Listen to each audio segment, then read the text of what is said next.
මිටිකිරි වලින් කොහොමද පොල් තෙල් හිඳින්නේ? ගේමක් ඇත්තෙම නෑ. ඔයාලට පුළුවන් නම් පොල් ටිකක් ගාගෙන මිටිකිරි ටිකක් ගන්න. හොඳ පිරිසිදු ටොප් බඩු සුදු පොල් තෙල් හදාගන්න පුළුවන්. ඔයාලා මේ විදිහට පොල් ටික බිඳගෙන ඒකේ පොල් වතුරක් තියාගන්න. පොල් වතුර විසි කරන්න එපා මචං. පොල් වතුරෙන් තමයි මැච් එක වදින්නේ. මේ වගේ පොල් ටික ගාගන්න මැෂින් එකෙන් ගාගත්තත්, හිරමනෙන් ගාගත්තත්, මොකෙන් ගාගත්තත් කමක් නෑ. පොල් ටික ගාගන්න තමයි ඕනේ. ඊට පස්සේ මචං මේ විදිහට පොල් ගාගෙන මම නම් පොල් ගෙඩි 8ක් විතර ගාගත්තා. මේ වගේ පොල් ටික ගාගෙන මචං පිරිසිදු පිළිවෙලට කරන්න ඕනේ මචං වැඩේ. මේ වගේ බ්ලෙන්ඩ් ජාර් එකකට දාගන්න ඕනේ මචං. වතුර වැඩිපුර දාගන්න එපා. එහෙම කියලා වතුර ලීටර ගණන් මේ කෑන් ගණන් දාලා මචං මේ පොල් තෙලුත් ලීටර ගණන් බලාපොරොත්තු වෙන්න එපා. ඒක මචං බොරු වැඩක්.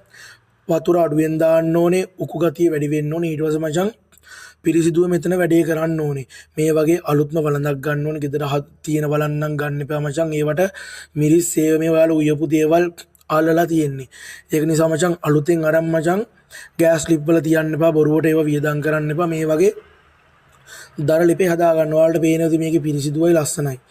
ඊට පස්සේ අඩු ගින්දර දාන්න ඕනේ. ශනික මචං වැඩේ කරන්න බෑ. විනාඩි 5න් 10න් හින්දන්න බෑ. අඩුම පැය දෙකක් එකමාරක් පැයයි විනාඩි 40ක් වගේ යනවා. මේ විදියට මචං මේක රත් වීගෙන ඉද්දි මචං කාල් ගන්න ඕනේ පොල් කටු හැන්දෙන්. මම නම් දැන් මේ පොල් කටු හැන්දක් නෙවෙයි. මට මේ වෙලාවේ පොල් කටු හැන්දක් තිබ්බේ නෑ. ඒක නිසා ඔයාලට දැන් මේ වීඩියෝ එකේ පේනදී බුබුලු දාලා බුබුලු දාගෙන එනවක්. ඔය තමයි මචං උකු ගතියක්. ඔය දැන් ඔයාලට පේන්නේ දැන් මම ඔය හැන්දෙන් මෙහෙම කාල් ගාද්දියට වටේට මිදිල වගේ තියෙන. ඒ තමයි මචං ඒ තමයි තෙල් තට්ටුව.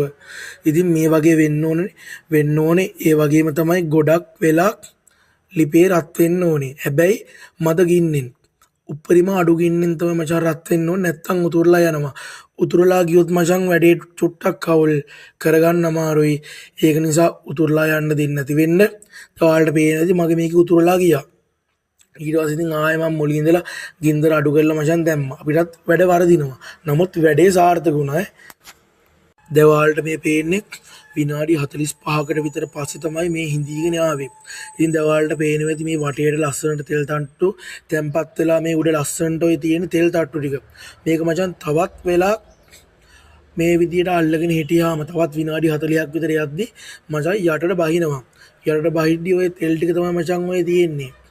ඔයාලට තේරුණා නේද? එතකොට මචං පිරිසිදු පොල් තෙල් ගන්න පුළුවන්. සාමාන්‍ය ලීටර ගණන් ගන්න බෑ. නමුත් සාමාන්‍යයෙන් ඔය තියෙන මචං තෙල් ඔය තියෙන මචං තෙල් තියෙන්නේ.